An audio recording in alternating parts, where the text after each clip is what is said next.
Factory layout మన Mukunda jewellers వారి నూతన బ్రాంచెస్ ప్రారంభం అతి త్వరలో జూబ్లీ హిల్స్ లో ఫిబ్రవరి 20న, మన వైజాగ్ లో ఫిబ్రవరి 28న విచ్చేయండి. భీకర దాడులతో దడపుట్టిస్తున్నారు, ఆందోళనలతో అలజడి సృష్టిస్తున్నారు. ఆంధ్ర రాజకీయం అంటే అంతులేని రివెంజ్ మాత్రమేనా? ప్రత్యర్థులు చిన్న పొరపాటు చేసి దొరికితే చుక్కలు చూపించాల్సిందేనా? ఏపీ పాలిటిక్స్ లో ఇంత వేడి ఎందుకు? పగలతో రగులుతూ ఉంటేనే రాజకీయం చేయగలరా? దాడులు చేయడమే ఆంధ్ర పాలిటిక్స్ కల్చరా? అసలు ఏపీలో ఏం జరుగుతోంది?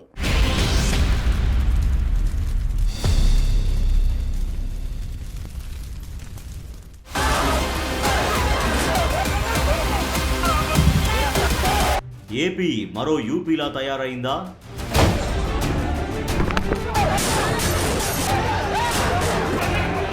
బీహార్ కల్చర్ని ఆంధ్ర అడాప్ట్ చేసుకుందా?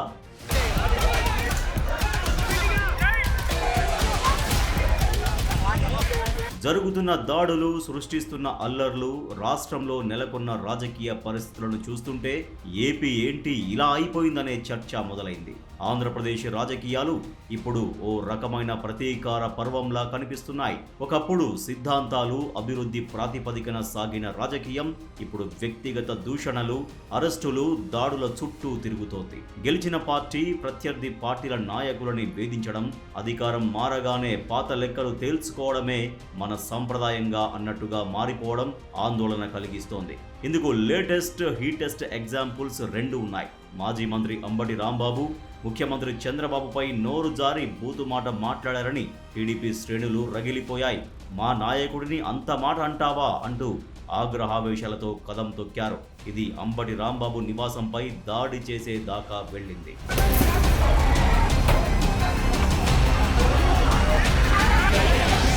ఈ గొడవంతా తిరుమల లడ్డు కల్తీ నెయ్యి వివాదానికి సంబంధించి వెలసిన ఫ్లెక్సీల దగ్గర మొదలైంది. గుంటూరులో టీడీపీ శ్రేణులు ఏర్పాటు చేసిన ఫ్లెక్సీని తొలగిస్తానని అంబటి రాంబాబు సవాల్ చేశారు. ఆ ఫ్లెక్సీని తొలగించేందుకు వెళుతున్న క్రమంలోనే అంబటి రాంబాబుని టీడీపీ కార్యకర్తలు అడ్డుకున్నారు. ఇదే సమయంలో జరిగిన ఘర్షణ వాతావరణంలో ముఖ్యమంత్రి చంద్రబాబును తీవ్రమైన, అనుచితమైన పదజాలంతో దూషించారని తెలుగుదేశం కార్యకర్తలు బాగా హర్ట్ అయ్యారు. సీఎంపై చేసిన వ్యాఖ్యలపై ఆగ్రహించి టీడీపీ కార్యకర్తలు, మహిళలు అంబటి రాంబాబు ఇంటి దగ్గరకు చేరుకుని నిరసన తెలిపారు. ఈ క్రమంలో పరిస్థితి ఉద్రిక్తంగా మారి కొందరు ఆయన ఇంటిపై దాడి చేసి ఫర్నిచర్, కిటికీలు, కార్లను ధ్వంసం చేశారు. సీఎం చంద్రబాబును దూషించినందుకు, విధి నిర్వహణలో ఉన్న పోలీసులను అడ్డుకున్నందుకు అంబటి రాంబాబుపై పోలీసులు కేసులు నమోదు చేసి అరెస్టు చేశారు.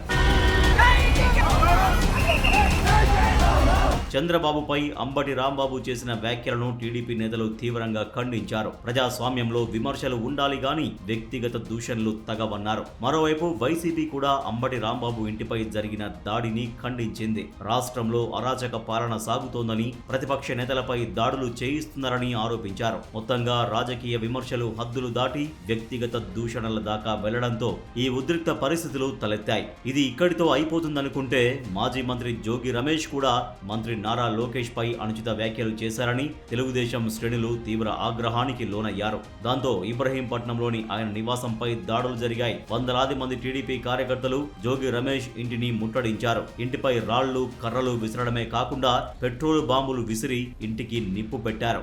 ఆయన ఇంటి ముందున్న ఫ్లెక్సీలను చించేసి ఫర్నిచర్ ని ధ్వంసం చేశారు.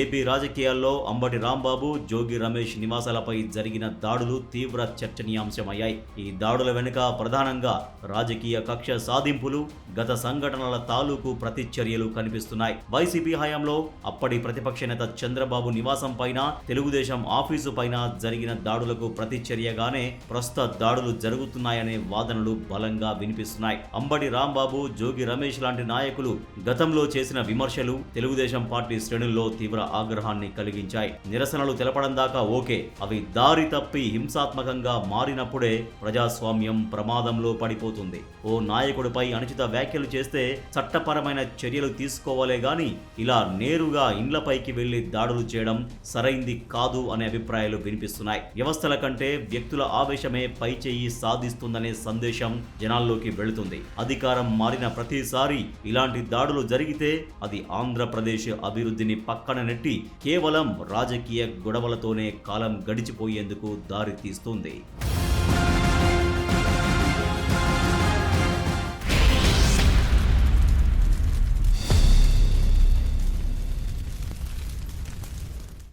ఆంధ్రప్రదేశ్లో గడిచిన కొన్నేళ్లలో లేని విధంగా ఇప్పుడు కక్షపూరిత రాజకీయ సంస్కృతి మొదలైందనే చర్చ రీసౌండ్లో వినిపిస్తోంది. మీరు అధికారంలో ఉన్నప్పుడు మమ్మల్ని వేధించారు, ఇప్పుడు మా వంతు అనే భావన కార్యకర్తల్లోనూ నాయకుల్లోనూ బలంగా నాటుకుపోయింది. దీనికి తోడు కొందరు నేతలు వాడే భాష, అనుచిత వ్యాఖ్యలు కూడా కార్యకర్తలను రెచ్చగొడుతోంది. ఇలాంటి పొలిటికల్ కల్చర్ని ఎలా అర్థం చేసుకోవాలి? దీనికి అడ్డుకట్ట వేయాలంటే ఏం చేయాలి?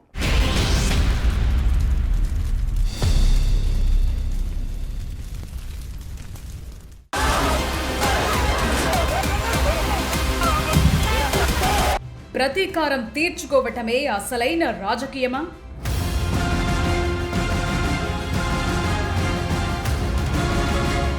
కేసులు పెట్టడం, జైల్లో వేయటమే అధికారానికి అర్థమా? ఆంధ్రప్రదేశ్ రాజకీయాల్లో ఇప్పుడు కనిపిస్తున్న దృశ్యాలు ఇలాంటి ఎన్నో ప్రశ్నలు తలెత్తేలా చేస్తున్నాయి. యూపీ, బీహార్ లాంటి రాష్ట్రాలకు పరిమితమైన ఈ రివెంజ్ కల్చర్ ఏపీకి కూడా పాకిందా అనే చర్చ గట్టిగా వినిపిస్తోంది. ఆంధ్ర పాలిటిక్స్ లో ప్రస్తుతం కనిపిస్తున్న ధోరణి ఒకటే, నువ్వొకటంటే నేను పదంట, మేము అధికారంలోకి వచ్చాక చూసుకుంటాం, ఇంకెంతో టైం పట్టదు, చూస్తుండగానే కాలం గడిచిపోతుంది, మళ్ళీ అధికారంలోకి వచ్చేది మేమే, అప్పుడు అందరి లెక్కలు తేలుస్తాం లాంటి డైలాగులు కూడా భవిష్యత్తు ఎలా ఉంటుందో ముందే చెప్పేస్తున్నాయి. దీనికోసమేనా అధికారం? పగలు ప్రతీకారాల కోసమేనా ప్రభుత్వాలు? గతంలో జరిగిన కొన్ని పరిణామాలు, ప్రస్తుత ప్రభుత్వ హయాంలో జరుగుతున్న చర్యలు చూస్తుంటే రాష్ట్రంలో ప్రజాస్వామ్యం కంటే ఫ్యాక్షన్ మనస్తత్వమే ఎక్కువగా కనిపిస్తోందని జనాల్లో చర్చ జరుగుతోంది. ప్రత్యర్థి పార్టీ నాయకులపై పాత కేసులను తిరగదోడటం, సోషల్ మీడియా పోస్టుల సాకుతూ అరెస్టులు చేయటం పరిపాటిగా మారింది. నాయకుల మధ్య ఉన్న వైరం కింది స్థాయి కార్యకర్తల్లోకి విషంలా పాకుతోంది. దీనివల్ల గ్రామాల్లో వర్గపోరు పెరిగి సామాన్యుల ప్రశాంతత దెబ్బతింటోంది.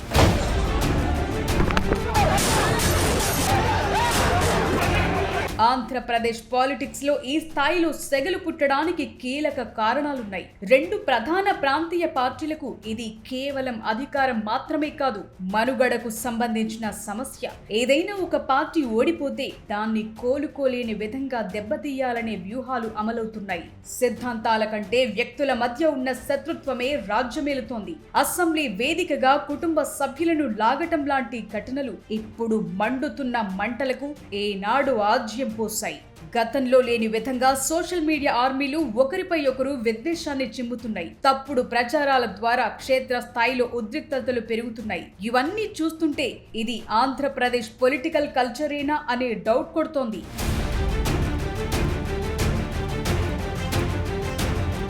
ఒకప్పుడు ఆంధ్రప్రదేశ్ అంటే మేధావులకు, గొప్ప వాగ్దాటి గల రాజకీయ నాయకులకు కేరఫ్ గా ఉండేది. ఇప్పుడు ఆ సంస్కృతి మారుతూ వచ్చింది. రాజకీయం అంటే ప్రజాసేవ అనే భావన పోయి ప్రత్యర్థిని రాజకీయంగా, ఆర్థికంగా, మానసికంగా దెబ్బతీయటమే లక్ష్యంగా మారుతోంది. దాడులు చేయటం, ఆఫీసులు ధ్వంసం చేయటం, నివాసాలపై దాడులకు తెగబడటం లాంటి వాటి వల్ల రాజకీయం అంటే ఇంతే. అల్లర్లు, ఘర్షణలు పాలిటిక్స్ లో పార్చని భవిష్యత్ తరాలపై ఓ ముద్ర పడిపోతుంది. దీనివల్ల కొత్త తరం యువత కూడా తప్పుదోవ పట్టే ప్రమాదం ఉంది. ఈ రివెంజ్ డ్రామా ఇలాగే కొనసాగితే ఏపీ ప్రతిష్ట దెబ్బతింటుంది, పెట్టుబడులు రావటం కష్టమవుతుంది, రాజకీయ అస్థిరత ఉన్న చోట అభివృద్ధి కుంటుపడుతుంది. ప్రజలు కూడా ఓ స్థాయి వరకు దీన్ని భరిస్తారు. నిత్యావసర వస్తువుల ధరలు, ఉద్యోగ ఉపాధి అవకాశాలు, మౌలిక సదుపాయాల దగ్గరకొచ్చేసరికి ఈ పగలు ప్రతీకారాలు జనం కడుపు నింపవు. రాజకీయ ఒత్తిళ్ల వల్ల పోలీసులు కూడా నిష్పక్షపాతంగా వ్యవహరించలేకపోతున్నారనే విమర్శలు కూడా ఆందోళన పెంచుతున్నాయి.